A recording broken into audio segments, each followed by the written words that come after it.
Good afternoon, all. Good afternoon, Miss. Good afternoon, Miss.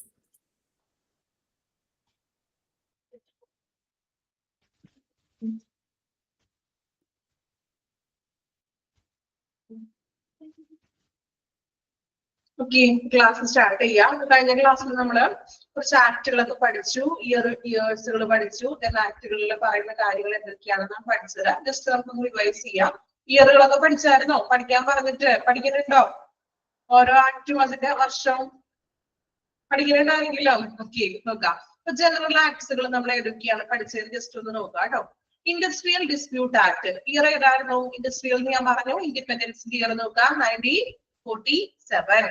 Then next നമ്മൾ പഠിച്ചത് minimum wages act 1948. ഇനി 1948 വേറെ ഏതെങ്കിലും ആക്ട് ഉണ്ടായിരുന്നോ? ഉണ്ടോ? 1948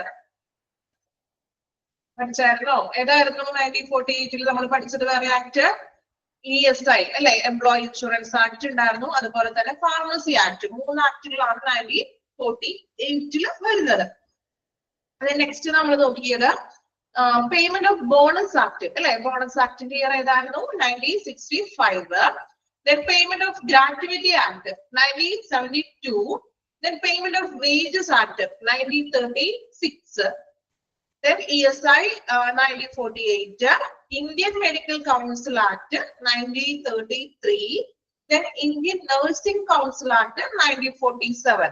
അപ്പോൾ രണ്ടെണ്ണം 47 ഇൻഡസ്ട്രിയൽ ഡിസ്പ്യൂട്ടും ഇന്ത്യൻ നഴ്സിംഗ് കൗൺസിൽ ആക്ടും. Pharmacy act 1948. പിന്നെ നമ്മൾ പഠിച്ചത് ലോ ഓഫ് ടോർട്ട് എന്താണ്, കുറച്ച് എക്സാമ്പിൾസ് ഒക്കെയാണ് പഠിച്ചത്. അവിടെ വരെയാണ് കഴിഞ്ഞ ക്ലാസ്സിൽ നമ്മൾ എടുത്ത് നിർത്തിയത്. ആണോ? പഠിച്ചായിരുന്നു അത്രയും ഭാഗം? ഓക്കെ. ഇനി നെക്സ്റ്റ് നമ്മൾ വീണ്ടും അടുത്ത കുറച്ചും കൂടി ആക്ടുകളിലേക്കാണ് പോകുന്നത്. Consumer protection act. നിങ്ങൾ കുറച്ചു പേരെങ്കിലും കേട്ടിട്ടുണ്ടാവും. കൺസ്യൂമർ പ്രൊട്ടക്ഷൻ ആക്ട് കേട്ടിട്ടുണ്ടോ? എത്ര പേർക്ക് അറിയാം? കേട്ടിട്ടുണ്ട്. വിസ്മയ. വേറെ ആരും കേട്ടിട്ടില്ല? വിസ്മയക്ക് മാത്രം അറിയാൻ പാടുള്ളൂ. കൺസ്യൂമർ ഞാൻ ചോദിക്കുന്ന അർത്ഥമാണോ നിങ്ങൾ കേട്ടിട്ടില്ല എന്ന് പറയുന്നത്? കൺസ്യൂമർ അറ്റ്ലീസ്റ്റ് എന്താണെന്ന് അറിയില്ല എങ്കിലും അറ്റ്ലീസ്റ്റ് കേട്ടിട്ടുണ്ടോ? പഠിച്ചിട്ടുണ്ട്. ഓക്കെ. ബാക്കി ആരും കൺസ്യൂമർ പ്രൊട്ടക്ഷൻ ആക്ടിനെ കുറിച്ച് കേട്ടിട്ടില്ല? കേട്ടിട്ടുണ്ട്. കുറച്ചു പേരൊക്കെ കേട്ടിട്ടുണ്ടല്ലോ.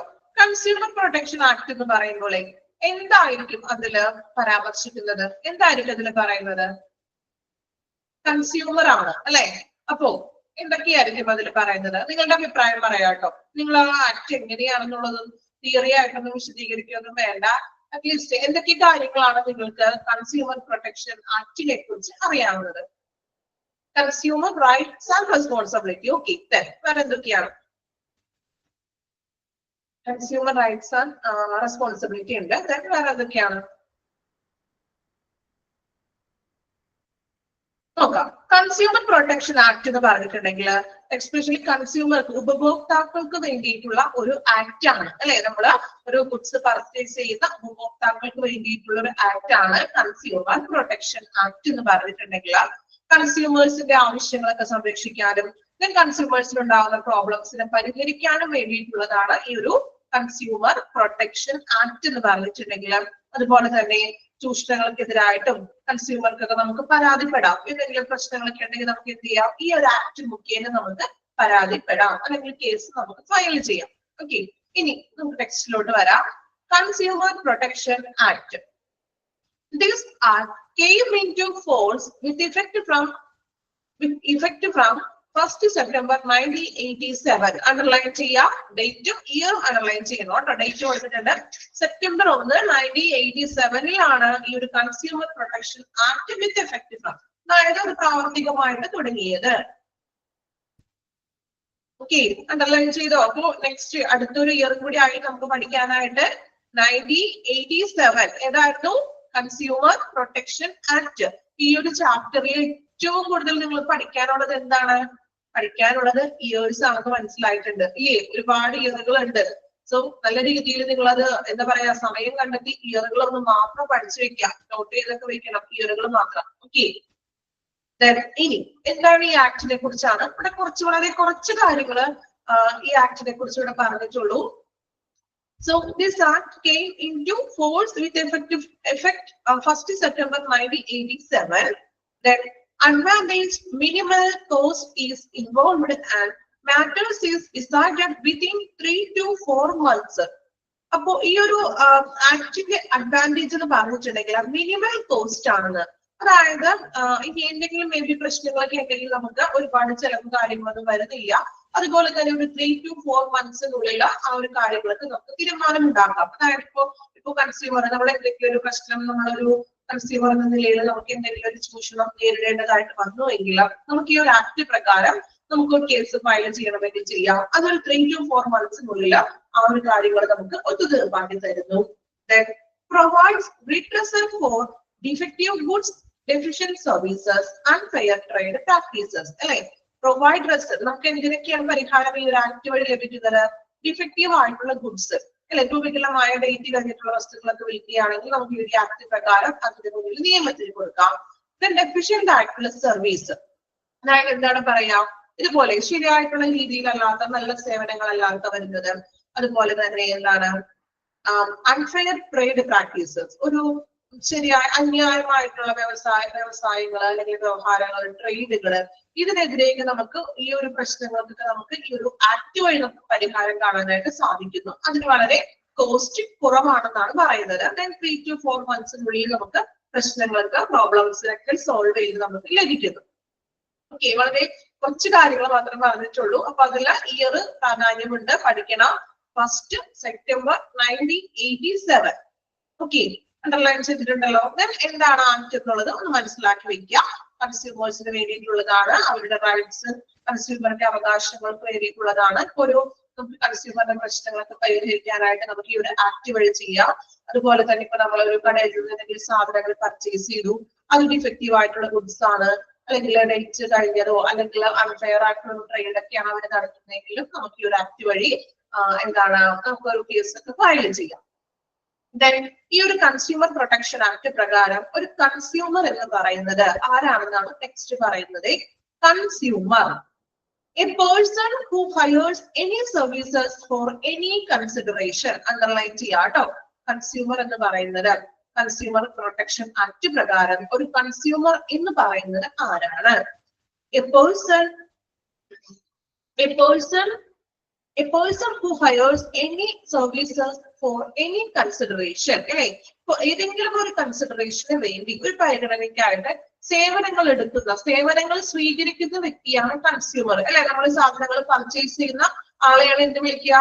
കൺസ്യൂമർ എന്ന് പറയുന്നത്. അല്ലെ, അപ്പോ ഏതെങ്കിലും ഒരു പരിഗണനയ്ക്കായിട്ട് കൺസിഡറേഷൻ, എന്തെങ്കിലും ഒരു പരിഗണനകൾക്കായിട്ട് സേവനങ്ങൾ എടുക്കുന്ന, സ്വീകരിക്കുന്ന വ്യക്തിയാണ് നമ്മൾ എന്ത് വിളിക്കുക? കൺസ്യൂമർ എന്ന് പറയുന്നത്. ഓക്കെ, ഒന്ന് അണ്ടർലൈൻ ചെയ്യണം. Consumer, a person who hires any services for any consideration. Underline ചെയ്തോ കൺസ്യൂമർ എന്താണെന്നുള്ളത്? ഓക്കെ, ഇനി ഡെഫിഷ്യൻസി. കൺസ്യൂമർ, ഇതെല്ലാം കൺസ്യൂമർ പ്രൊട്ടക്ഷൻ ആക്ടിന്റെ കീഴിൽ വരുന്നതാണ്. ഡെഫിഷ്യൻസി എന്താണ് ഇവിടെ കൺസ്യൂമർ പ്രൊട്ടക്ഷൻ ആക്ടില് ഡെഫിഷ്യൻസി എന്നുകൊണ്ട് ഉദ്ദേശിക്കുന്നത്? ഇനി ഡെഫിഷ്യൻസി എന്നുള്ള വാക്കിന്റെ അർത്ഥം എന്താ? മലയാളത്തിൽ എന്താ പറയാ? നമ്മൾ കോമൺ ആയിട്ട് പറയാനുള്ള ഒരു ടേമാണ് ഡെഫിഷ്യൻസി എന്ന് പറയുന്നത്. എന്താ ഡെഫിഷ്യൻസി എന്ന് പറഞ്ഞിട്ടുണ്ടെങ്കിൽ കുറവ്, പോരായ്മ അല്ലെങ്കിൽ അപര്യാപ്തത എന്നൊക്കെ നമുക്ക് പറയാം. അല്ലെ, നോക്കാം. A fault, imperfection, shortcoming or inadequacy in the quality, nature and manner of performance of a contract or otherwise in relation to the service. അതായത് ഇപ്പൊ ഒരു കോൺട്രാക്റ്റിലോ ഒരു കരാറിലോ അവരുടെ പ്രവർത്തനങ്ങളിലോ ഉണ്ടാകുന്ന ഒരു ഫോൾട്ട്, പോരായ്മകള് അല്ലെങ്കിൽ ഒരു ഇൻപെർഫെക്ഷൻ, ഒരു ശരിയായിട്ടുള്ള ഒരു പെർഫെക്ഷൻ ഇല്ലാതെ വരിക. ഇനി നമ്മൾ എന്തെങ്കിലും വസ്തുക്കളൊക്കെ വാങ്ങിക്കുമ്പോൾ ഇൻആഡിക്വൻസി ഇൻ ക്വാളിറ്റി, ഇപ്പൊ നമ്മൾ ഒരു പ്രൊഡക്റ്റ് വാങ്ങിച്ചു, ആ പ്രൊഡക്റ്റിന് ഒരു ക്വാളിറ്റി ഇല്ലാതെ വരിക, അതിന്റെ നേച്ചർ, മാനർ, ഇതൊന്നും ഒരു ക്വാളിറ്റി ഇല്ലാത്ത വസ്തുക്കള് മീൻസ് അത് തന്നെയാണ് നമ്മൾ കുറവ് എന്ന് പറയുന്നത്, ഡെഫിഷ്യൻസി. അതായത് എന്തെങ്കിലും ഒരു ഇൻപെർഫെക്ഷൻ ആകാം, അല്ലെങ്കിൽ ഒരു ഫോൾട്ട്, പോരായ്മ, അല്ലെങ്കിൽ നമുക്കൊരു സാറ്റിസ്ഫൈഡ് അല്ലാത്തൊരു അവസ്ഥ, അല്ലെ, ക്വാളിറ്റി ഇല്ലാത്ത സേവനങ്ങള്, ക്വാളിറ്റി ഇല്ലാത്ത പ്രൊഡക്ട്സുകള്. ഓക്കെ, അതിനെയാണ് നമ്മൾ എന്ത് വിളിക്കുക? ഡെഫിഷ്യൻസി എന്ന് പറഞ്ഞിട്ടുണ്ടെങ്കിൽ കുറവ്, പോരായ്മ.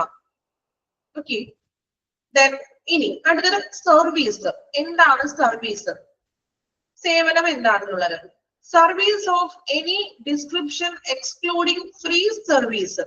സർവീസ് എന്ന് പറഞ്ഞിട്ടുണ്ടെങ്കിൽ ഫ്രീ സർവീസ് ഒഴികെ ഇപ്പൊ നമ്മൾ എന്താണോ ഇപ്പൊ നമ്മൾ പർച്ചേസ് ചെയ്യുന്നത് ഫ്രീ ആയിട്ട് പർച്ചേസ് ചെയ്യുന്നതെല്ലാം ഫ്രീ സർവീസ് ഒഴുകി വരുന്ന എല്ലാ എന്താണ് സൗജന്യ സേവനങ്ങൾ ഒഴുകി വരുന്ന എല്ലാ വിവരണങ്ങളെയുമാണ് നമ്മൾ എന്ത് വിളിക്കുക? സർവീസ് എന്ന് പറയുന്നത്. നമ്മൾ ഇപ്പൊ ഒരു പ്രൊഡക്റ്റ് വാങ്ങിക്കുന്നു, ഫ്രീ ആയിട്ട് കൊടുക്കുന്നതല്ല, അല്ലാതെ വരുന്ന എല്ലാ തരത്തിലുള്ള വിവരണങ്ങൾ അല്ലെങ്കിൽ സേവനങ്ങളെയാണ് നമ്മൾ എന്ത് വിളിക്കുന്നത്? സർവീസ് എന്ന് പറയുന്നത്. ഓക്കെ, അണ്ടർലൈൻ ഒന്നും ചെയ്യേണ്ട, ജസ്റ്റ് മനസ്സിലാക്കാൻ മാത്രമേ ഉള്ളൂ. കൺസ്യൂമർ പഠിക്കണം, അണ്ടർലൈൻ ചെയ്യണം. ദെൻ കൺസ്യൂമർ പ്രൊട്ടക്ഷൻ ആക്ടിന്റെ ഫസ്റ്റ് ഇയർ പഠിക്കണം. അതുപോലെ തന്നെ എന്താണ് കൺസ്യൂമർ പ്രൊട്ടക്ഷൻ ആക്ടിൽ പറയുന്നതെന്ന് കൂടി ഒന്ന് നോക്കണേ.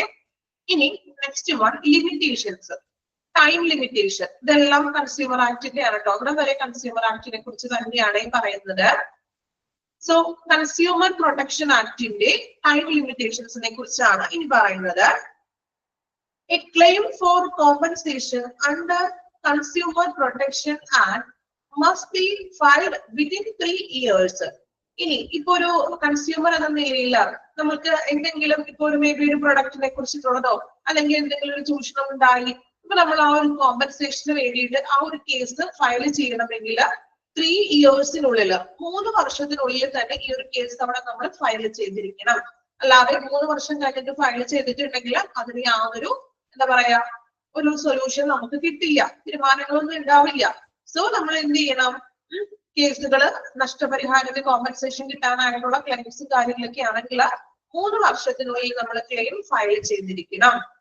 ഓക്കെ, ഇനി ഓരോ ക്ലെയിം ഫയൽ ചെയ്യുന്നതിന്റെ കണക്കുകളാണ് പറയുന്നത്. താഴെ തുടങ്ങി പറയാം. ഇനി ഒരു 5 lakhs വരെ കിട്ടാനുള്ള ഒരു ക്ലെയിം ആണെങ്കിൽ, അതായത് കോമ്പൻസേഷൻ ആയിട്ട് നമുക്ക് 5 ലക്ഷം രൂപ വരെ കിട്ടണം എന്നുള്ള തരത്തിലുള്ള കേസാണ് അല്ലെങ്കിൽ ആ ഒരു ക്ലെയിം ആണെങ്കിൽ അത് ഡിസ്ട്രിക്ട് ഫോം ആയിരിക്കും, ഡിസ്ട്രിക്ട് ലെവലാണ് കൈകാര്യം ചെയ്യുന്നത്. ഇനി എബവ് 5 lakhs, 5 lakhsന് മുകളിൽ വരുന്ന കേസ് ആണെങ്കിൽ അത് സ്റ്റേറ്റ് ഫോറം ആയിരിക്കും കൈകാര്യം ചെയ്യുന്നത്. 30 lakhs, 30 lakhsൽ മേലെ അല്ലെങ്കിൽ 30 lakhs വരെ വരുന്ന കോമ്പൻസേഷൻ വരുന്ന ക്ലെയിം ആണെന്നുണ്ടെങ്കിൽ അത് നാഷണൽ ഫോറം ആയിരിക്കും ഡീൽ ചെയ്യുന്നത് കേസസുകൾ. ഓക്കെ, ക്ലിയർ ആണോ? ആ ഒരു ജസ്റ്റ് ആ ഒരു ക്ലെയിമിന്റെ ഒരു ഡീൽ ചെയ്യുന്നത് ആരാണെന്നാണ് അവിടെ പറയുന്നത്. 5 lakh ആണെങ്കിൽ അത് ഡിസ്ട്രിക്ട് ലെവൽ തന്നെയായിരിക്കും. ദെൻ 5 lakhന് മുകളിൽ വന്നിട്ടുണ്ടെങ്കിൽ അത് സ്റ്റേറ്റ് ലെവൽ ആയിരിക്കും. ദെൻ 30 lakhs ഒക്കെ ആണെങ്കിൽ നാഷണൽ ഫോറം ലെവൽ ആയിരിക്കും അത് ഡീൽ ചെയ്യുന്നത്. ഓക്കെ, ഇത്രയുമാണ് കൺസ്യൂമർ പ്രൊട്ടക്ഷൻ ആക്ടില് പറയുന്നത്. ഇനി ഒന്ന് വായിച്ചു നോക്കാം. കൺസ്യൂമർ പ്രൊട്ടക്ഷൻ ആക്ട് അണ്ടർലൈൻ ചെയ്യാൻ പറഞ്ഞത് അണ്ടർലൈൻ ചെയ്തിട്ടുണ്ടോ നോക്കാം കേട്ടോ.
കംപ്ലീറ്റ് ചെയ്തോ?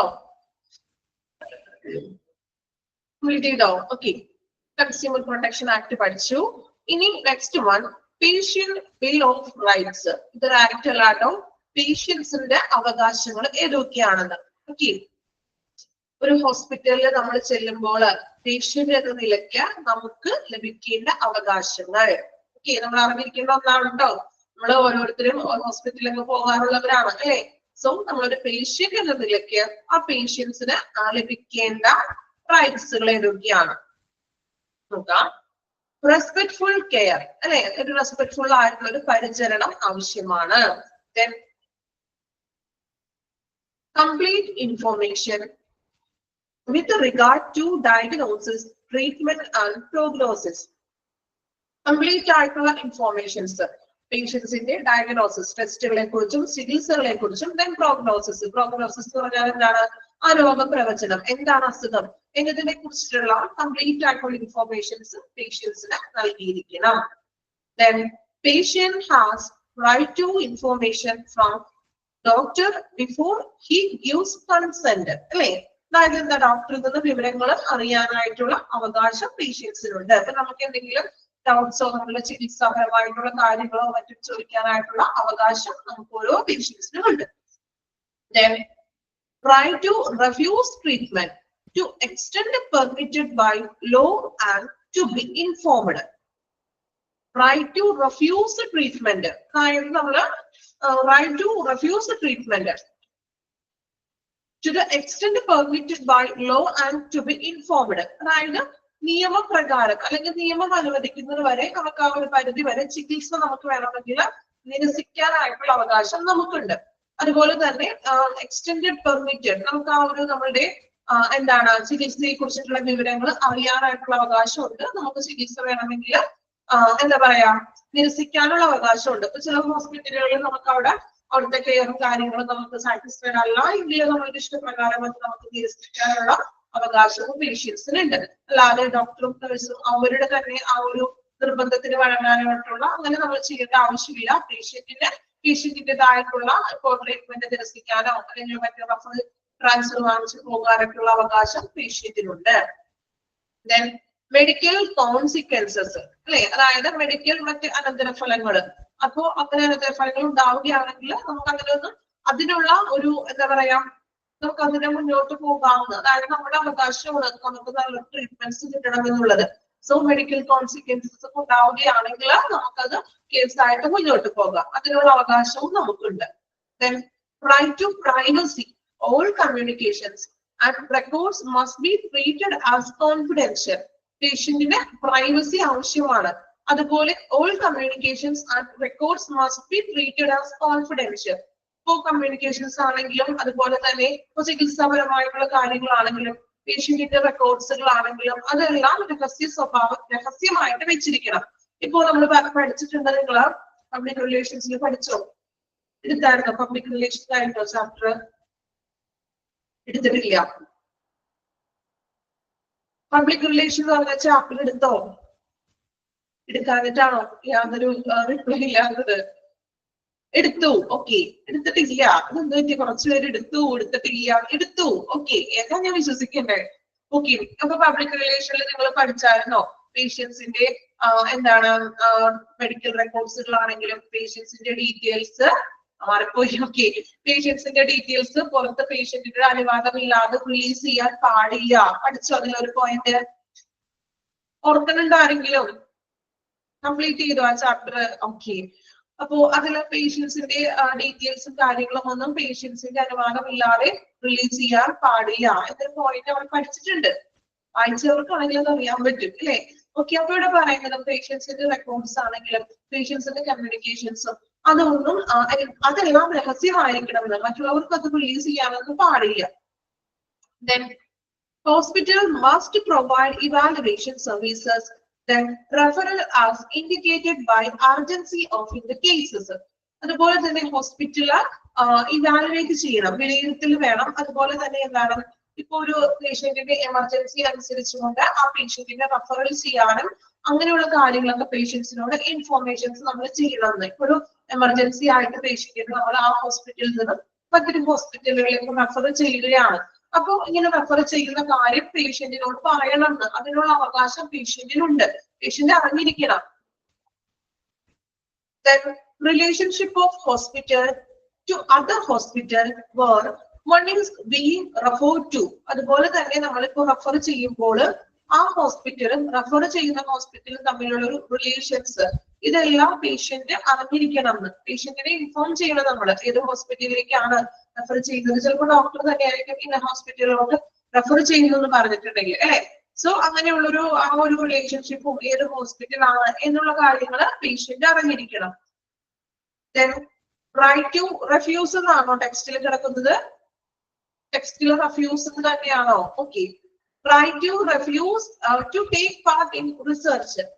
റെഫ്യൂസ് ചെയ്യാന്ന് വെച്ചാൽ എന്താണ്? റെഫ്യൂസ് ചെയ്യുക. റെഫ്യൂസ് എന്താ മലയാളത്തിൽ എന്താ പറയാ? റെഫ്യൂസ് ചെയ്യാന്ന് വെച്ചിട്ടുണ്ടെങ്കിൽ നിഷേധിക്കുക എന്നൊക്കെയുള്ള അർത്ഥമാണ്. റിജക്ട് ചെയ്യുക എന്ന് അല്ലെ. അപ്പൊ ഇവിടെ പറയുന്നത് എന്താണ്? Right to refuse. അതായത് ഇപ്പൊ റിസർച്ചുകളൊക്കെ നടത്തുന്നുണ്ടെങ്കിൽ അതിൽ നിന്നും ആ പേഷ്യന്റിന് വേണമെങ്കിൽ നിരസിക്കാന്ന്. അതിൽ റിസർച്ചിൽ പങ്കെടുക്കണമെന്ന് താല്പര്യമൊന്നുമില്ല എന്നുണ്ടെങ്കിൽ നമ്മളുടെ ഇഷ്ടപ്രകാരം നമുക്കത് നിരസിക്കാമെന്ന്. റിസർച്ച് പ്രോഗ്രാംസ് ഒക്കെ ഉണ്ടെങ്കിൽ അതില് പേഷ്യന്റിനെ ഇൻവോൾവ് ചെയ്യണമെന്ന് നിർബന്ധമില്ല. വേണമെങ്കിൽ പേഷ്യന്റിനെ അത് നിരസിക്കാം, റെഫ്യൂസ് ചെയ്യാം.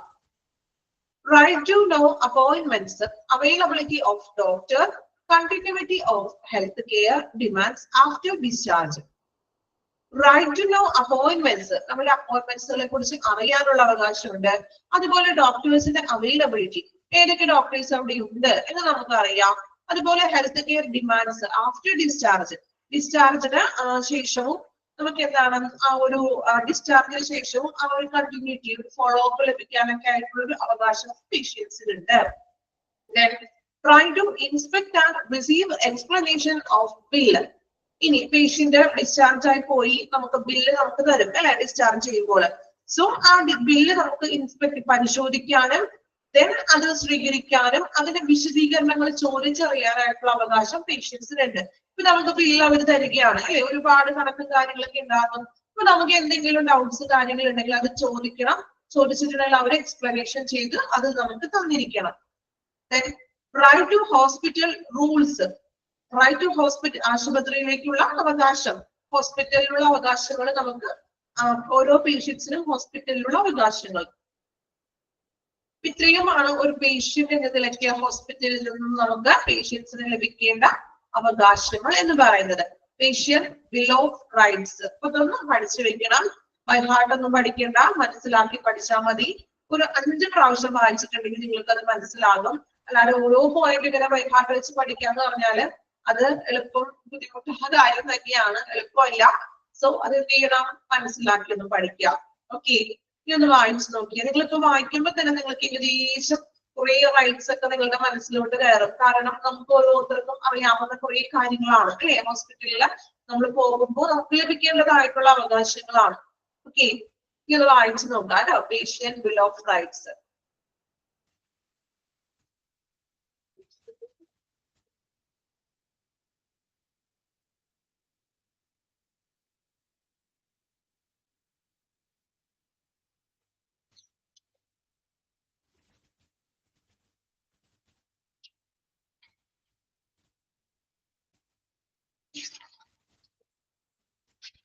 ഓരോ പോയിന്റ് വായിച്ച് മനസ്സിലാക്കി വായിക്കണേ.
വായിച്ചു എല്ലാവരും റൈറ്റ്സ് എന്തൊക്കെയാണ്? ഓക്കെ, കംപ്ലീറ്റ് ചെയ്യാനുള്ളവര് പെട്ടെന്ന് വായിച്ച് കംപ്ലീറ്റ് ചെയ്യാം കേട്ടോ.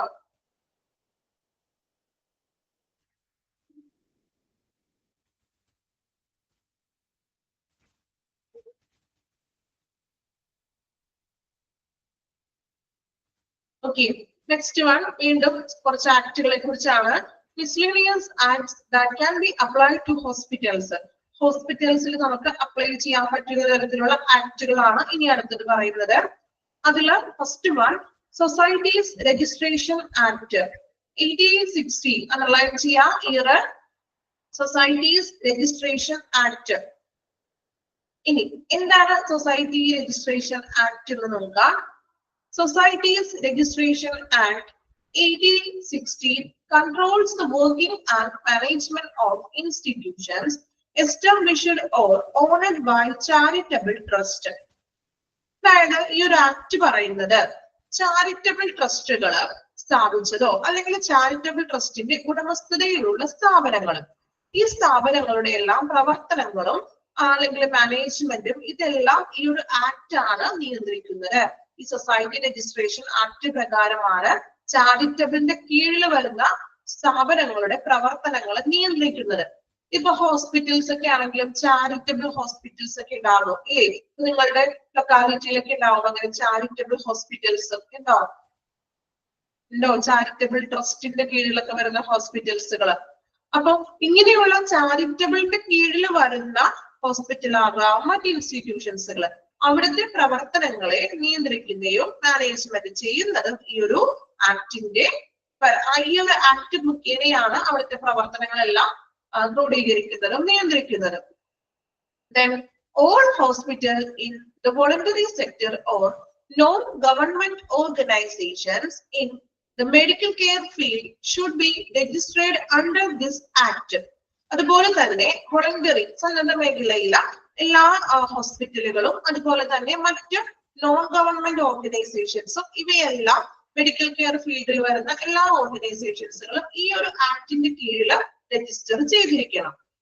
സൊസൈറ്റി രജിസ്ട്രേഷൻ ആക്ടിന്റെ കീഴിൽ രജിസ്റ്റർ ചെയ്തിരിക്കണം ഈ സ്ഥാപനങ്ങളെല്ലാം. ഓക്കെ, ഇത്രയുമാണ് സൊസൈറ്റി രജിസ്ട്രേഷൻ ആക്ടിൽ പറയുന്നത്. ഒന്നുകൂടി പറയാം.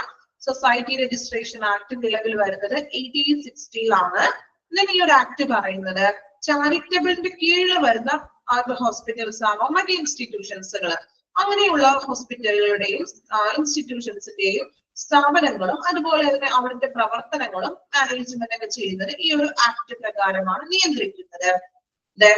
സന്നദ്ധ മേഖലയിലെ വോളണ്ടറി സെക്ടറിലുള്ള എല്ലാ ഗവൺമെന്റ് നോൺ ഗവൺമെന്റ് ഓർഗനൈസേഷൻസുകളാകാം ഹോസ്പിറ്റലുകളാകാം ഇങ്ങനെയുള്ള സംഘടനകൾ ഈ ഒരു നിയമപ്രകാരം രജിസ്റ്റർ ചെയ്തിരിക്കണം. ഓക്കെ, ഇയർ ഓർത്ത് വെക്കുക 1860. അതിൽ ഫസ്റ്റ് ലൈനും ഒന്ന് അണ്ടർലൈൻ ചെയ്ത് വെച്ചേട്ടോ. ആദ്യം ഞാൻ വായിച്ചില്ലേ ഫസ്റ്റത്തെ ആ ഒരു 2 ലൈൻ ഒന്ന് അണ്ടർലൈൻ ചെയ്തേ. ഞാൻ വായിക്കാം, നിങ്ങൾ അണ്ടർലൈൻ ചെയ്തോളൂ. Society registration act 1860 controls the working and management of institutions established or owned by charitable trust. അതൊന്ന് അണ്ടർലൈൻ ചെയ്തേട്ടോ.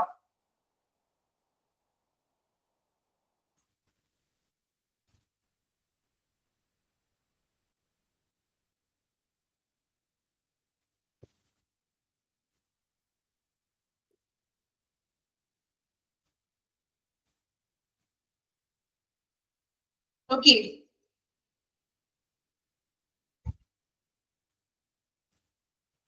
അണ്ടർലൈൻ ചെയ്തല്ലോ. ഇനി അടുത്തൊരു ആക്ട് ആണ് state public charitable trust act. ഇത് ഇയറൊന്നുമില്ല, പഠിക്കാൻ എളുപ്പമാണ്, ബുദ്ധിമുട്ടൊന്നുമില്ല, ജസ്റ്റ് ഒന്ന് മനസ്സിലാക്കാൻ മാത്രമേ ഉള്ളൂ. സ്റ്റേറ്റ് പബ്ലിക് ചാരിറ്റബിൾ ട്രസ്റ്റ് നോക്കാം കേട്ടോ. എന്താണ് state public charitable trust act എന്ന് പറഞ്ഞിട്ടുണ്ടെങ്കിൽ some states have enacted their own public charitable trust act which normally controls the detailed working and management of hospitals established by public charitable trust. In such state, the society should also be registered under the state act. അതായത് ചില സംസ്ഥാനങ്ങളിൽ എന്താണ് അവരുടേതായിട്ടുള്ള സ്വന്തം public charitable trust act നടപ്പിലാക്കിയിട്ടുണ്ട്. അതായത് total ആയിട്ടുള്ളതല്ല, ഓരോ സംസ്ഥാനങ്ങളിലും ചിലപ്പോൾ ചില സ്ഥാപനങ്ങൾ അവരുടേതായിട്ടുള്ള സ്വന്തമായിട്ടുള്ള ഒരു പബ്ലിക് ട്രസ്റ്റ് ആക്ട് അവർ തന്നെ സ്വയം തയ്യാറാക്കിയിട്ടുണ്ട്. ആക്ട് വിച്ച് നോർമലി അതിന്റെ വിശദമായിട്ടുള്ള പ്രവർത്തനവും മാനേജ്മെന്റ് ഒക്കെ അവർ തന്നെയാണ് എല്ലാം കൈകാര്യം ചെയ്യുന്നത്. ചില സംസ്ഥാനങ്ങളിൽ അല്ലെങ്കിൽ ചില പബ്ലിക് ചാരിറ്റബിൾ ട്രസ്റ്റ് അവര് തന്നെ അവരുടെ ചില ഹോസ്പിറ്റൽ ആയിക്കോട്ടെ അല്ലെങ്കിൽ ഇൻസ്റ്റിറ്റ്യൂഷൻ ഒക്കെ ആണെങ്കിൽ അവർ തന്നെ സ്വന്തമായിട്ടും ചാരിറ്റബിൾ പബ്ലിക് ട്രസ്റ്റ് ആക്ടുകൾ അവർ തന്നെ നിർമ്മിച്ചിട്ടുണ്ടത്. Okay. Then in such a state, the society should also be registered under the State Act. ഈ ഒരു സൊസൈറ്റിയിൽ നമ്മൾ അണ്ടർ ദ സ്റ്റേറ്റ് ആക്ടിന്റെ കീഴിൽ അവര് രജിസ്റ്റർ ചെയ്തിട്ടുണ്ട്. അവര് തന്നെ സ്വന്തമായിട്ട് ഇപ്പൊ ഒരു ഫോർ എക്സാമ്പിൾ പറയുകയാണെങ്കിൽ ഒരു ചാരിറ്റബിൾ ഹോസ്പിറ്റൽ, സോ അവര് തന്നെ കുറച്ച് നിയമങ്ങളും അല്ലെങ്കിൽ റൂൾസ് ആൻഡ് റെഗുലേഷൻസ് ഒക്കെ അവര് തന്നെ അവരുടെ ഒരു ചാരിറ്റബിൾ ട്രസ്റ്റ് ആക്ട് എന്നുള്ള ഒരു പേരിൽ നിയമിച്ചിട്ടുണ്ട്. ഓക്കെ. അതിൽ ഇയർ ഒന്നുമില്ല, ജസ്റ്റ് ഒന്ന് വായിച്ചു പോകാം. അതിൽ വേറെ എക്സ്ട്രാ എന്താ പറയാ പഠിക്കാനൊന്നുമില്ല. ദെൻ നിങ്ങളൊന്ന് വായിച്ച് മനസ്സിലാക്കുക. ഇങ്ങനെ സ്വന്തം ചില സംസ്ഥാനങ്ങളിൽ ചില എന്താണ് സ്ഥാപനങ്ങൾ അവരുടേതായിട്ടുള്ള സ്വന്തമായിട്ടുള്ള ഒരു ആക്ടുകളും അവർ നടപ്പിലാക്കിയിട്ടുണ്ട്. ഓക്കെ. ദെൻ നമ്മളത് 2-3 വായിച്ചു നോക്കി. നമ്മൾ വായിച്ചില്ലല്ലോ. സൊസൈറ്റി രജിസ്ട്രേഷൻ ആക്ട് വായിക്കണം. സ്റ്റേറ്റ് പബ്ലിക് ചാരിറ്റബിൾ ട്രസ്റ്റ്, പേര് പോലെ തന്നെ ഓരോ സ്റ്റേറ്റിലും അവർ തന്നെ അവരുടേതായിട്ടുള്ള സ്വന്തം public charitable trust act നിർമ്മിച്ചിരിക്കുന്നു.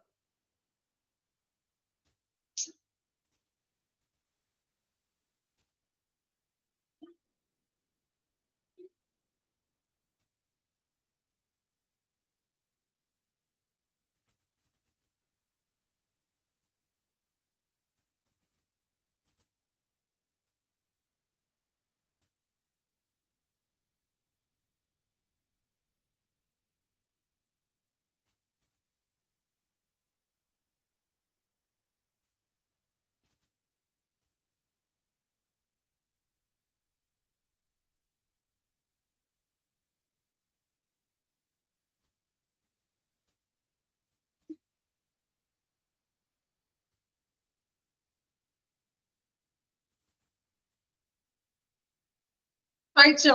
Okay. Then next one, act in relation to establishment of hospital or nursing homes. ഹോസ്പിറ്റലും അല്ലെങ്കിൽ നഴ്സിംഗ് ഹോംസ് ഒക്കെ നിർമ്മിക്കുന്നതുമായിട്ട് ബന്ധപ്പെട്ട നിയമങ്ങൾ നോക്കാം.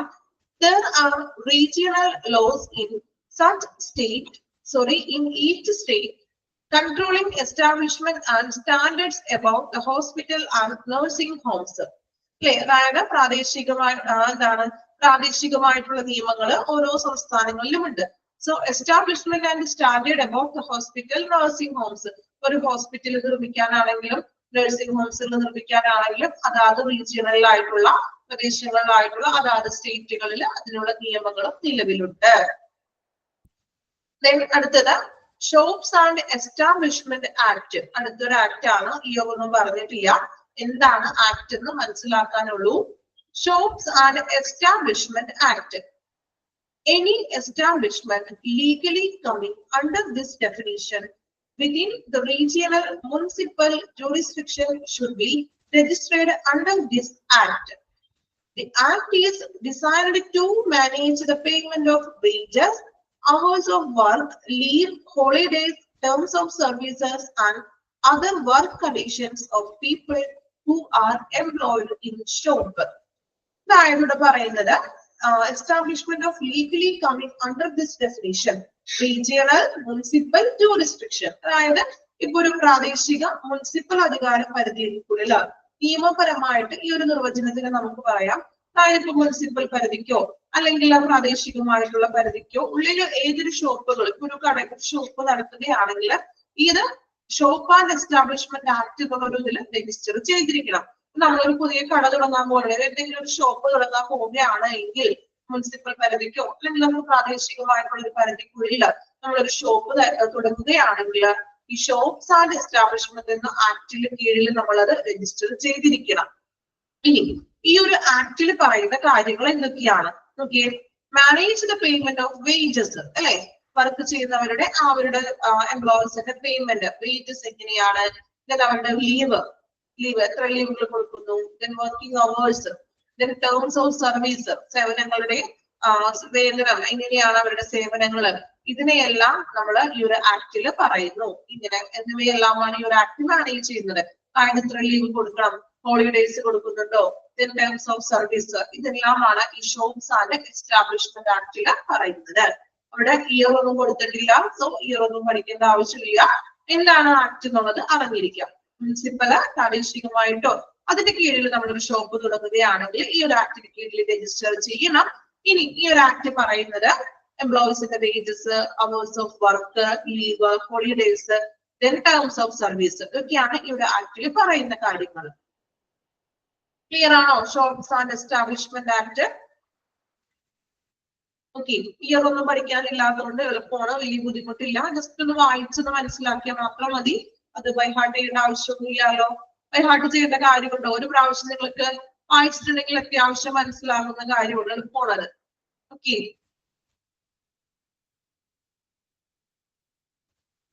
ഇതൊന്ന് വായിച്ചു നോക്കാം കേട്ടോ. ഇവിടെ തുടങ്ങി ഒന്ന് വായിക്കാം. നമ്മൾ വായിച്ചിട്ടില്ല ആക്ടിങ് തുടങ്ങി ആ ഒരു ഷോപ്സ് ആൻഡ് എസ്റ്റാബ്ലിഷ്മെന്റ് ആക്ട് കൂടി ഒന്ന് വായിച്ചു നോക്കാം.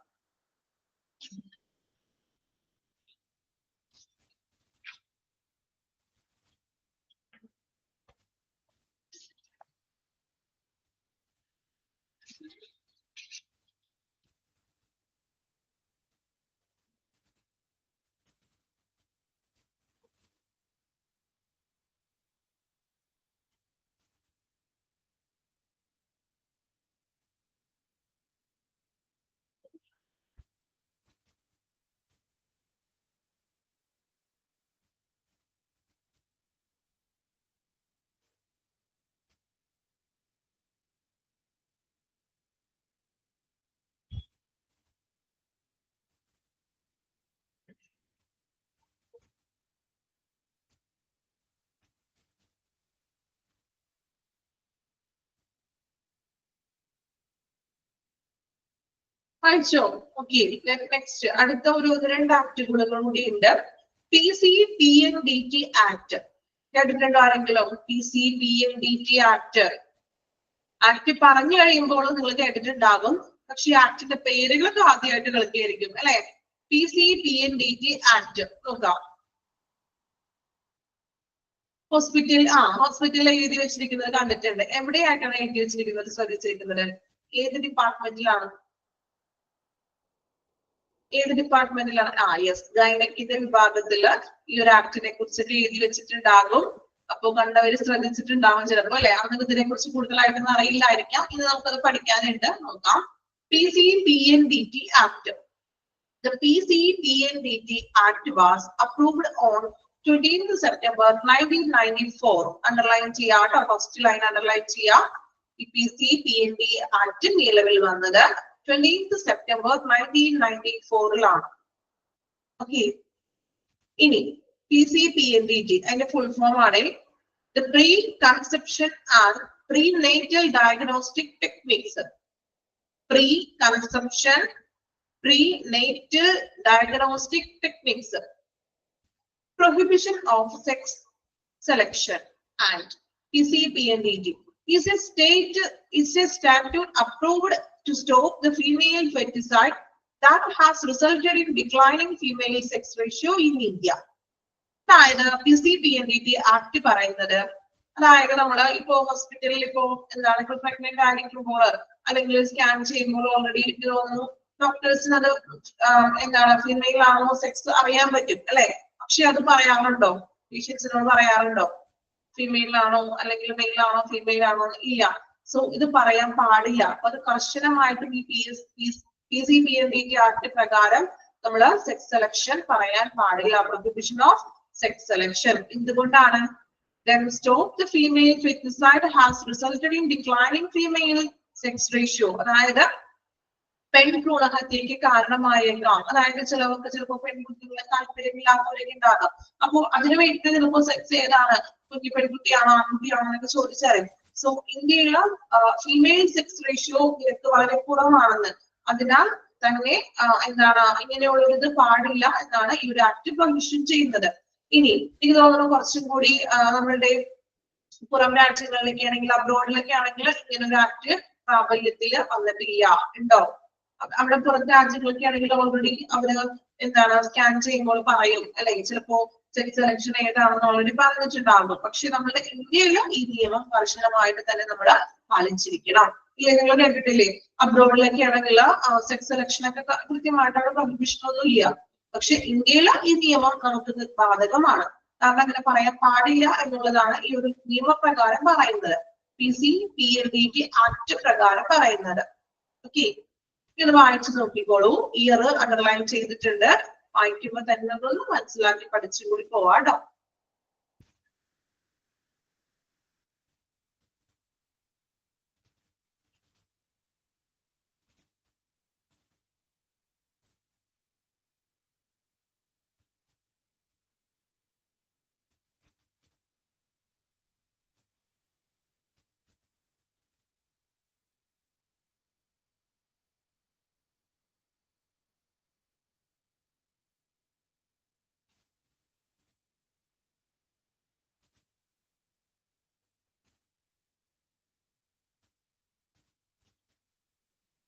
ഓക്കെ, വായിച്ചോ? ഇയർ അണ്ടർലൈൻ ചെയ്തിട്ടുണ്ടല്ലോ. Okay, then MTP act. അടുത്തതാണ് MTP ആക്ട്.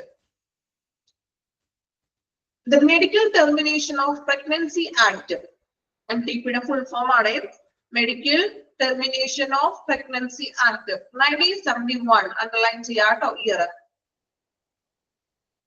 ഇനി എന്താണ് മെഡിക്കൽ ടെർമിനേഷൻ ഓഫ് പ്രഗ്നൻസി ആക്ടിൽ പറയുന്നത്?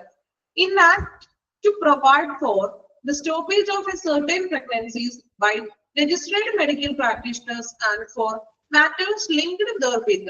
അതായത് ഇവിടെ പറയുന്നത്, ഇപ്പോ രജിസ്റ്റർ ചെയ്ത മെഡിക്കൽ പ്രൊഫഷണൽമാർക്ക് ചില സന്ദർഭങ്ങളിലുള്ള അല്ലെങ്കിൽ ചില ഗർഭധാരണം നിർത്തുന്നതിന് വ്യവസ്ഥ ചെയ്തിട്ടുണ്ടെന്ന്. അതായത് നമ്മള് മെഡിക്കൽ ഇപ്പോ അബോർഷൻ ചെയ്യുന്നതിന് ചില സാഹചര്യത്തില് ഇതിന്റെ കൃത്യമായിട്ടുള്ള കാരണങ്ങളൊന്നും പറഞ്ഞിട്ടില്ല, പറയാം. അതായത് ചില ഗർഭധാരണങ്ങൾ നിർത്തുന്നതിന് വ്യവസ്ഥ ചെയ്യുന്നതിനുള്ള ഒരു നിയമം ഈ ഒരു ആക്ട് പ്രകാരം. അതായത് ഇപ്പോ എക്സാമ്പിൾ പറയുകയാണെങ്കിൽ ഇപ്പോ ഇപ്പൊ റേപ്പിന് ഇടയായിട്ടുള്ള അങ്ങനെയുള്ള കേസുകള്, അതുപോലെ തന്നെ ഇപ്പൊ മാനസിക രോഗികളായിട്ടുള്ള അങ്ങനെ എന്തെങ്കിലും റേപ്പ് കേസുകളൊക്കെ വന്നിട്ടുണ്ടെങ്കിൽ അതും നമ്മളിപ്പോ പ്രഗ്നൻസി ആയി മാക്സിമം 20 വീക്സിനുള്ളിലാണ് ഇങ്ങനെയുള്ള ഒരു നമ്മള് അബോർഷൻ ചെയ്യാനുള്ള ഒരു 20 വീക്സിന് ഉള്ളിലാണ് അത് ചെയ്യേണ്ടത്. അപ്പൊ അതിനുള്ള ഒരു ആക്ട് ആണ് അത്. എല്ലാവർക്കും അത് ആ ഒരു ആക്ട് പ്രകാരമല്ല. ചില അല്ലെങ്കിൽ ചില തരത്തിലുള്ള ഗർഭധാരണത്തെ നമുക്ക് നിലനിർത്തുന്നതിന് അല്ലെങ്കിൽ നിർത്തുന്നതിന് സ്റ്റോപ്പേജ് ചെയ്യാനായിട്ടുള്ള ഒരു നിയമമാണത്. അത് 20 വീക്സിനുള്ളിലാണ് ഇത് നമ്മൾ ചെയ്യുന്നത്. ഇങ്ങനെയുള്ള കേസുകളാണെങ്കിൽ ഇപ്പൊ റേപ്പ് കേസുകൾ, മാനസിക രോഗികൾ, അങ്ങനെ എന്തെങ്കിലും റേപ്പ് ചെയ്തിട്ടുള്ളത്, അല്ലെങ്കിൽ മേ ബി നമ്മളുടെ ഈ ഒരു എന്തെങ്കിലും ഭ്രൂണത്തിന് ബുദ്ധിമുട്ടുള്ളതോ അല്ലെങ്കിൽ വൈകല്യങ്ങളോ ഉള്ളതോ അങ്ങനെ ഒന്നും തന്നെ ഡോക്ടേഴ്സിന്റെ നിർദ്ദേശപ്രകാരം അങ്ങനെയുള്ള കേസാണ് MTP ആക്ടിൽ പറയുന്നത്. അടുത്തത് കൂടി വായിച്ചിട്ട് നമുക്ക് വായിക്കാം. Next one, biomedical waste management and handling rules. Biomedical waste പഠിച്ചോ? ചാപ്റ്റർ എടുത്തു കഴിഞ്ഞായിരുന്നോ? ബയോമെഡിക്കൽ വേസ്റ്റ് മാനേജ്മെന്റ് എടുത്തോ? ചാപ്റ്റർ എടുത്തോ ഇല്ലയോ? റെസ്പോൺസ് ഒന്നും ഇല്ലല്ലോ. ഞാൻ തന്നെയാണ് എടുത്തത് അല്ലേ? ഓക്കെ. ഫസ്റ്റ് മോഡ്യൂളിൽ അല്ലെ? ഓക്കെ, ഞാൻ തന്നെയാണ് എടുത്തത്. ഓക്കെ, ഞാൻ മറന്നുവരുന്നു. ഒത്തിരി ക്ലാസ്സുകളിലേക്ക് അറിഞ്ഞോണ്ടേ എവിടേക്കാണ് എടുത്തതെന്ന് ഓർമ്മയില്ല പെട്ടെന്ന്. ഓക്കെ, അപ്പൊ ഞാൻ അത് കൂടുതലായിട്ടൊന്നും പറയണില്ല. നമ്മൾ പഠിച്ചാണ് കേട്ടോ. ഞാനാണ് എടുത്തേക്ക് ഞാൻ ഒട്ടും പറയണില്ല. ഞാൻ അത്ര നിങ്ങൾ ഡീറ്റെയിൽ ആയിട്ട് പഠിപ്പിച്ചിട്ടുണ്ടാകും എന്നാണ് എന്റെ ഒരു വിശ്വാസം. പഠിപ്പിച്ചോ? ഡീറ്റെയിൽ ആയിട്ട് നമ്മൾ ടേബിളൊക്കെ പഠിച്ചതല്ലേ? പഠിപ്പിച്ചിട്ടുണ്ടല്ലോ, ഉറപ്പാണല്ലോ. ഓക്കെ, അപ്പോ ഞാൻ അധികം ഒന്നും പറയണില്ല. ജസ്റ്റ് ഞാൻ വായിക്കോളൂ, നോക്കാം. The Biomedical Waste Management Handling Rules 1998 came into operation in 1998. 1998 ഈ ബയോമെഡിക്കൽ വേസ്റ്റ് മാനേജ്മെന്റ് റൂള് നിലവിൽ വരുന്നത്. Biomedical waste must not be mixed with other waste. Biomedical മാലിന്യങ്ങള് മറ്റു വേസ്റ്റുകളുമായിട്ട് മിക്സ് ചെയ്യാൻ പാടില്ല. Then biomedical waste must be sorted out of containers, bags at the point of generation before its storage, transportation, treatment and disposal. അല്ലേ? നമ്മൾ പഠിച്ചു biomedical മാലിന്യം സംഭരിക്കുന്നതിന് മുൻപായിട്ട് തന്നെ അത് ഉത്പാദിപ്പിക്കുന്ന സ്ഥലങ്ങളില് കണ്ടെയ്നറുകള്, ട്രാൻസ്പോർട്ടേഷനും അതിനുള്ള ട്രീറ്റ്മെന്റ് ആൻഡ് ഡിസ്പോസൽ സൗകര്യങ്ങള് നമ്മൾ തയ്യാറാക്കിയിരിക്കണം. ഓക്കെ, ദെൻ ലാസ്റ്റ് വൺ ആണ് ഒരു prevention of violence. Prevention of Violence and Damage to Property Act 2012 നിലവിൽ വന്നത്. ഇയർ ഓർത്ത് വെക്കുക. Prevention of Violence and Damage to Property Act. And Act 2, an act to act violence against the healthcare services, persons, and to prevent damage and loss to property in healthcare service institutions and for matters related therewith.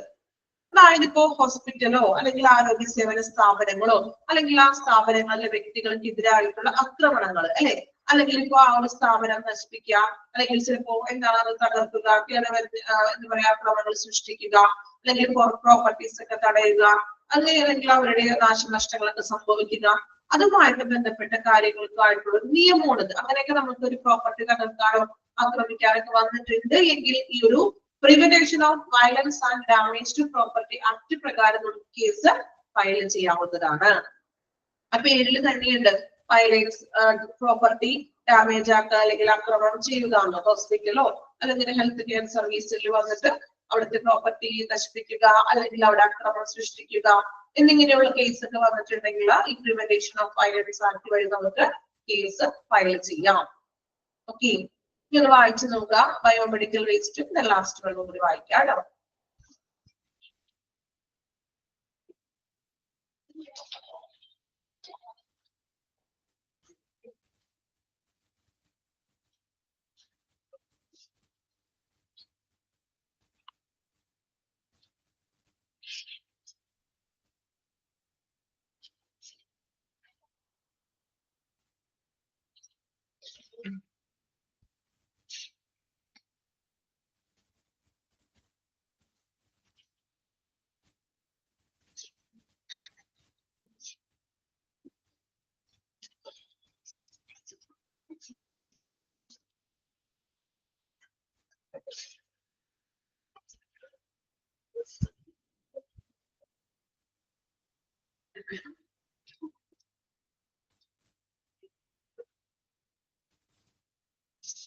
അയച്ചോ? Complete ചെയ്തോ എല്ലാവരും?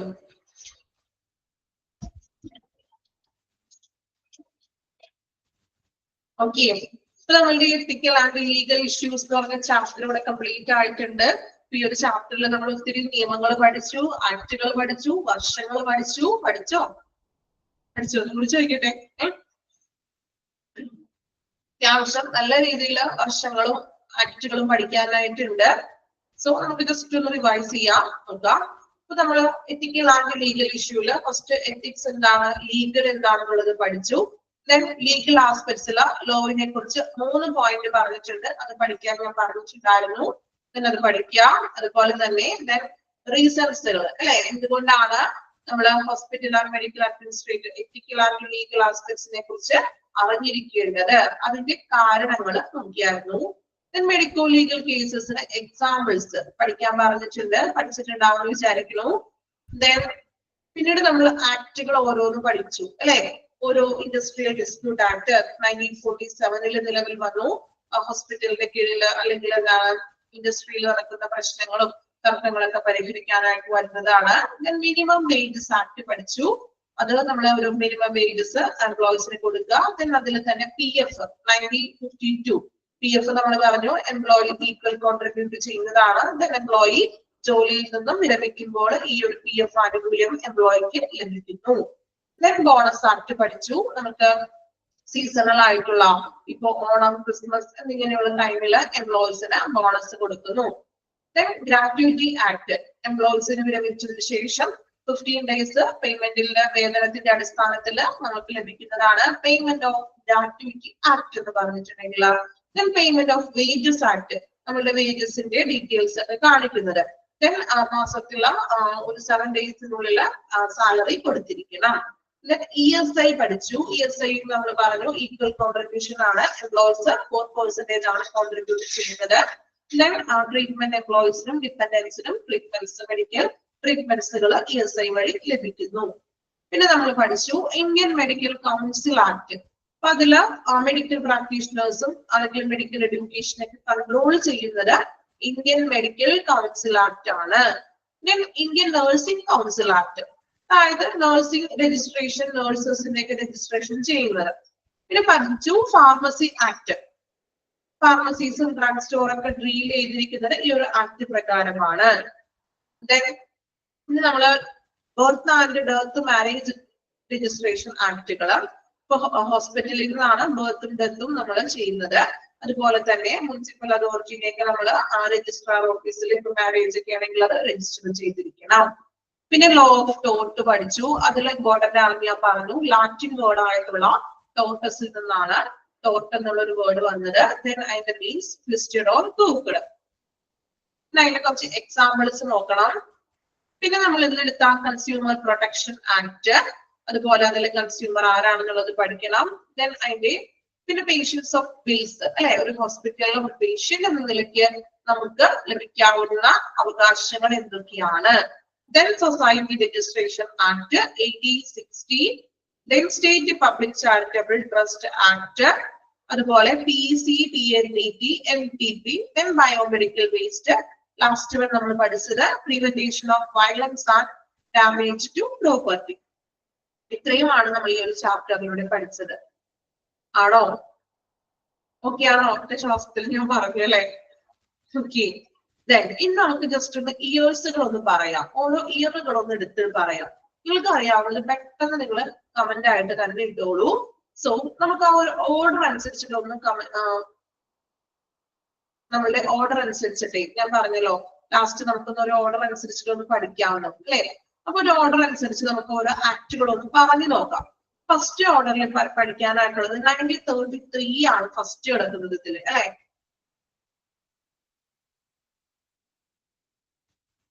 ഒരു time line പോലെ നമുക്ക് പഠിക്കാം അല്ലെ?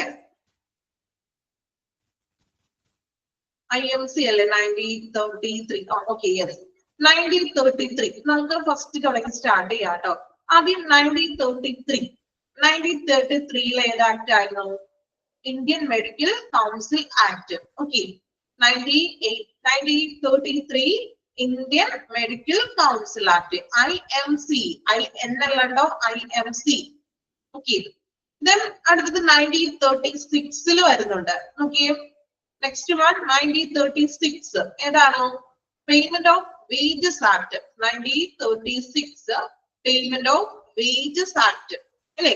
ഇനി 1947 രണ്ട് ആക്ടുകൾ ഉണ്ട്. ഏതൊക്കെയാണ്? ഇൻഡിപെൻഡൻസിന്റെ 1947 രണ്ട് ആക്ടുകൾ ഉണ്ട്. ഒന്ന് ഇൻഡസ്ട്രിയൽ ഡിസ്പ്യൂട്ട് ആക്ട് വരുന്നുണ്ട്. IMC. ഓക്കെ, ഇൻഡസ്ട്രിയൽ ഡിസ്പ്യൂട്ടും ഇന്ത്യൻ നഴ്സിംഗ് കൗൺസിൽ ആക്ട്. ഇനി 1948 മൂന്ന് ആക്ടുകളാണ് 1948 വരുന്നത്. ഏതൊക്കെയാണ് മൂന്നെണ്ണം? പെട്ടെന്ന് പറഞ്ഞോളൂ. 1948 വരുന്ന മൂന്ന് ആക്ടുകൾ. മിനിമം വേജസ് വരുന്നുണ്ട്, ESI, ഫാർമസി. മൂന്ന് ആക്ടുകളാണ് അല്ലെ? Minimum, ESI, pharmacy. ഓക്കെ, ഇനി 1952 ഏതായിരുന്നു? 1952 വരുന്നത് 1952 yes, PF, employee provident fund act. ഇനി 1965 അടുത്തത് 1965 വരുന്നത് ഏത് ആക്ട് ആയിരുന്നു? പേയ്മെന്റ് ഓഫ് ബോണസ് ആക്ട് 1965 അല്ലെ? 1972 ഏതായിരുന്നു? 72 പേയ്മെന്റ് ഓഫ് ഗ്രാറ്റുവിറ്റി ആക്ട് അല്ലെ? 1972 പേയ്മെന്റ് ഓഫ് ഗ്രാറ്റുവിറ്റി ആക്ട്. ഇനി അടുത്ത ഇയർ ഏതാണ്? 72 വരെ നമ്മൾ പോയി. 1972 സോ അതിക്ക് മുമ്പേ നമ്മൾ 86 ഒക്കെ ഉണ്ടായിരുന്നു കേട്ടോ. അത് വിട്ടുപോയി. അത് നിങ്ങൾ ആ ലാസ്റ്റ് വന്ന ഇയേഴ്സുകളാണ് കേട്ടോ. 1860 സൊസൈറ്റി രജിസ്ട്രേഷൻ ആക്ട് ഉണ്ട്. പറഞ്ഞായിരുന്നു. ഓക്കെ, ഞാൻ ശ്രദ്ധിച്ചില്ല കേട്ടോ. ഞാൻ പെട്ടെന്ന് നമ്മൾ ആദ്യം എടുത്ത ആക്ടുകളുടെ ഓർഡർ അനുസരിച്ചാണ് പോയത്. ഓക്കെ, 1971 ഉണ്ട്. 71 MTP ആക്ട് 71 ആണ്. പിന്നെ ഏതായിരുന്നു?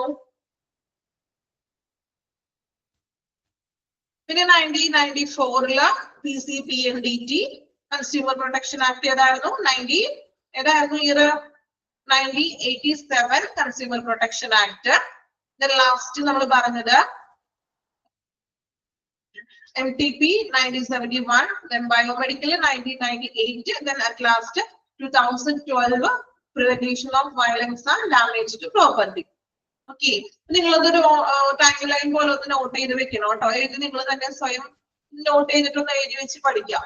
ഓക്കെ, അങ്ങനെ പഠിച്ചിട്ടുണ്ടെങ്കിൽ ആ ഒരു ചാപ്റ്റർ പകുതി ഭാഗം നിങ്ങൾ പഠിച്ചു കഴിഞ്ഞു, ആ ഇയറുകൾ പഠിച്ചിട്ടുണ്ടെങ്കിൽ.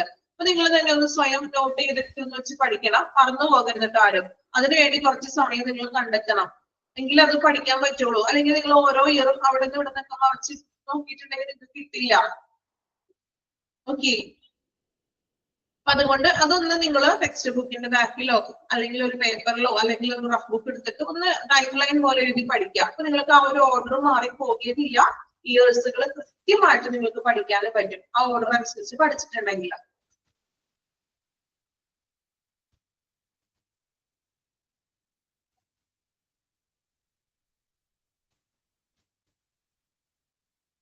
ദെൻ അപ്പോ ഈ ഒരു ചാപ്റ്റർ കംപ്ലീറ്റ് ആയിട്ടുണ്ട്. സോ ഇനി പഠിക്കാന്നുള്ളതാണ് നിങ്ങളുടെ ഡ്യൂട്ടി. അപ്പൊ നന്നായിട്ട് പഠിക്കാനുണ്ട് ഈ ഒരു ചാപ്റ്ററിൽ. ഇയേഴ്സ് തന്നെ ഒത്തിരി പഠിക്കാനുണ്ട്. സോ ഞാൻ പറഞ്ഞതുപോലെ ടൈം ലൈൻ ഒക്കെ എഴുതിയിട്ട് പഠിക്കുക. ദെൻ ഇനി ഉറങ്ങുകയാണ് എല്ലാവരും, റെസ്പോൺസ് ഒന്നും ഇല്ലാതെ വരും. എന്തോ ക്ലാസ്സിലില്ല അവരും ക്ലാസ്സിലില്ലേ? ഓക്കെ, ദെൻ നിങ്ങൾക്ക് റെസ്പോൺസ് ഒന്നും ഇല്ലല്ലോ. ഞാൻ ഇടയ്ക്ക് ചോദിക്കുന്നതുകൊണ്ടാണോ റെസ്പോൺസ്? ഞാൻ ഇടയ്ക്കിടയ്ക്ക് ഇങ്ങനെ ഞാൻ വിളിക്കുന്നത് എന്തിനാ? ഉച്ച സമയമാണ്. പിന്നെ എന്താണ്, ടീച്ചർ കുറച്ച് ആക്ടുകളൊക്കെയാണ് പറയുന്നത്, കേട്ടിരിക്കാൻ വലിയ സുഖമൊന്നും ഇല്ല അല്ലെ? അപ്പൊ ചില ആൾക്കാരൊക്കെ ഉറങ്ങണിട്ടോന്ന് അറിയാനാണ്. ആരും ഉറങ്ങണമൊന്നുമില്ല, എല്ലാവരും നല്ല ആക്റ്റീവാണ് അല്ലെ? ആണോ? ഓക്കെ, അപ്പൊ നന്നായിട്ട് പഠിക്കുക, മോക്ക് ടെസ്റ്റ് കൃത്യമായിട്ട് അറ്റൻഡ് ചെയ്യാം കേട്ടോ. നെക്സ്റ്റ് ക്ലാസ്സിൽ പുതിയൊരു ചാപ്റ്റർ ആയിരിക്കും. Okay, thank you all. Thank you, Miss.